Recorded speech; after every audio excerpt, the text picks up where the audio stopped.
Hello बच्चों, एक बार फिर से स्वागत है आपका विद्या स्टडी के चैनल पर। चलिए एनसीईआरटी की सीएज में हम प्रश्नावली 1.3 का सवाल नंबर 2 करते हैं, जो कि कह रहा है सिद्ध कीजिए कि 3 धन 2 करोड़ी 2 एक अपरिमेय संख्या है। तो जैसा कि हमने पहले सवाल में किया था, इसको अपोजिट मान लेंगे, अपन परिमेय संख्या मान लेंगे। चलिए इसको सॉल्व करते हैं। तो माना कि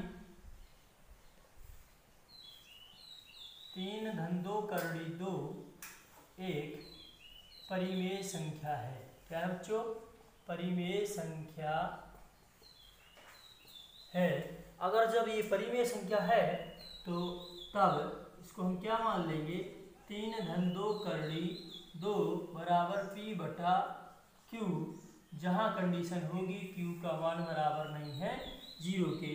ठीक है बच्चों, हम पहले सवाल में सिद्ध कर चुके हैं, जो करड़ी है, करड़ी के अंदर जितनी भी अभाज्य संख्या होती है वे अपरिमेय संख्या होती है। ठीक है, तो यहाँ से हम अगर करड़ी 2 का मान निकाल लेते हैं किसी तरह से, तो हम आसानी से सिद्ध कर पाएंगे कि ये अपरिमेय संख्या है।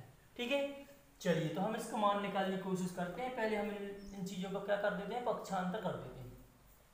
3 का पक्षांतर कर दीजिए, तो यहाँ बचेगा 2 करोड़ी 2 बराबर P बटे Q।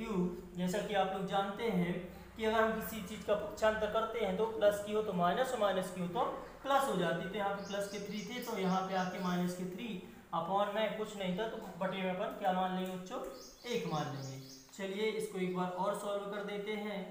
इसका एलसीएम लेते हैं, कितना आया? Q हो गया 3 गुणा P एकम P और माइनस Q का होगा 3 में, तो 3Q।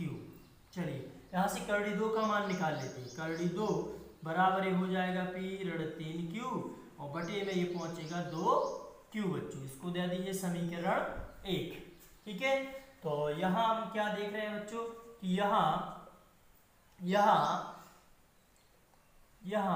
P ऋण 3Q बटा 2Q क्या है? देखो इसमें अंश है और हर है, तो मतलब ये क्या होनी चाहिए? परिमेय संख्या होनी चाहिए। यहाँ P ऋण 3Q बटे 2Q एक परिमेय संख्या है, एक परिमेय संख्या है।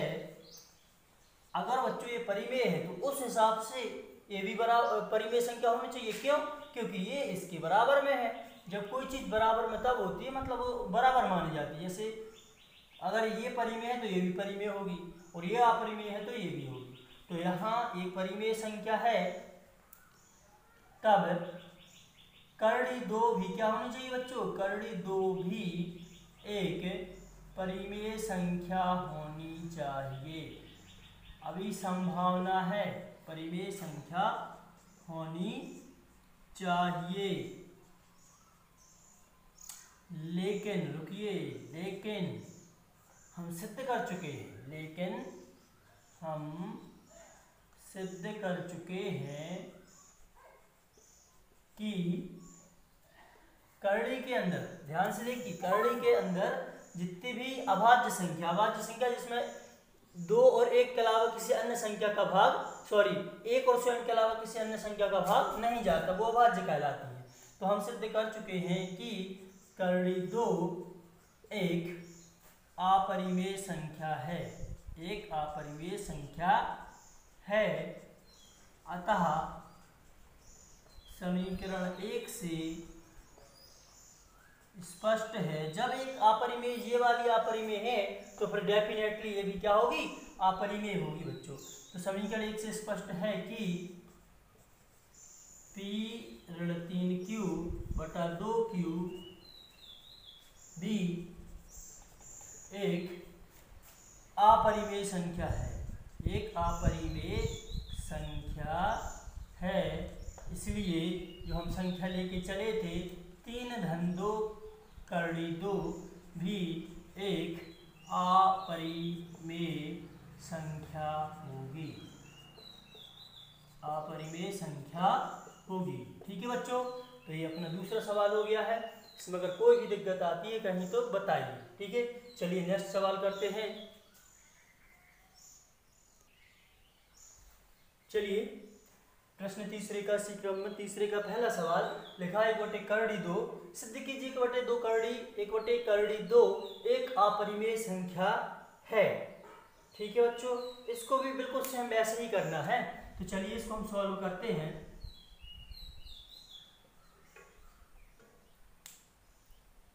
तो इसको भी वैसे ही मान लेते हैं जैसे इससे पहले वाले सवाल में माना है।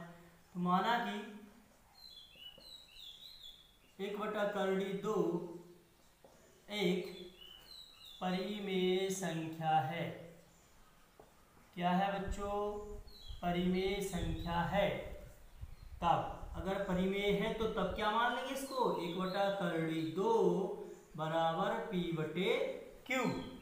ठीक है बच्चों, तो यहाँ पर इसका क्या कर देते हैं, हम हर का परिमेयीकरण कर देते हैं या फिर उल्टा कर देते हैं। दो ऑप्शन है अपने पास, या तो इसको क्योंकि हमें देखिए कर्ड़ी 2 का मान निकालना है। कर्ड़ी 2 का इसलिए निकालना है क्योंकि हम इससे पहले वाले सवाल में सिद्ध कर चुके हैं कि वो क्या है, एक अपरिमेय संख्या है। ठीक है, तो इसको अगर हम चाहें तो उल्टा भी कर सकते हैं। ठीक है, यहाँ कंडीशन क्या होती है, क्यू का मान बराबर नहीं है किसके? 0 के। इसको एक काम कर देते हैं पलटने पर। ठीक है, ये व्युत्क्रम लिखने पर, क्या करने पर? व्युत्क्रम लिखने पर, व्युत्क्रम करने पर, व्युत्क्रम लेने पर। व्युत्क्रम का मतलब होता है बच्चों इनका उल्टा, अपोजिट। जैसे 1/2 लिखा है तो इसका क्या हो जाएगा? कर्ड़ी 2/1। और यहाँ पे P लिखा था तो Q ऊपर पहुंच जाएगा, Q/P। इसको दे दिए समीकरण 1। कुछ नहीं करना इस सवाल में। ठीक है, क्योंकि अपने पास कर्ड़ी 2 का मान आ चुका है। तो चलिए यहाँ P/Q एक परिमेय संख्या है। क्या है बच्चों? परिमेय संख्या है। लेकिन अच्छा, ये परिमेय है तो ये भी होनी चाहिए, लेकिन हम पहले ही सिद्ध कर चुके, मतलब अवधारणा के विपरीत होता है इसमें। संख्या है तब कर्ड़ी 2, इसके अकॉर्डिंग ये भी होनी चाहिए। ठीक है बच्चों, क्योंकि देखिए इसने क्या कहा, क्यू का मान 0 नहीं होना चाहिए, तो क्यू का मान तो है नहीं 0, मतलब ये क्या है? परिमेय है। तो तब कर्ड़ी 2 भी परिमेय संख्या है, परिमेय संख्या होनी चाहिए। लेकिन सिद्ध कर चुके हैं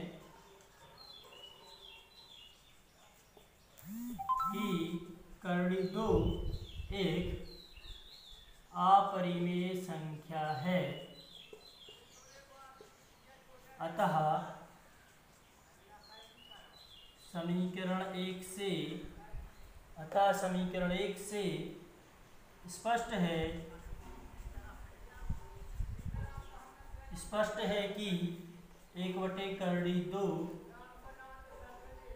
या फिर कर्ड़ी 2 एक अपरिमेय संख्या है। क्या है बच्चों? अपरिमेय संख्या है। अतः इसलिए 1/2 भी एक अपरिमेय संख्या है, अपरिमेय संख्या है। चलिए बच्चों, तो ये बिल्कुल सरल सवाल था, इसके अगले वाले करते हैं। ठीक है।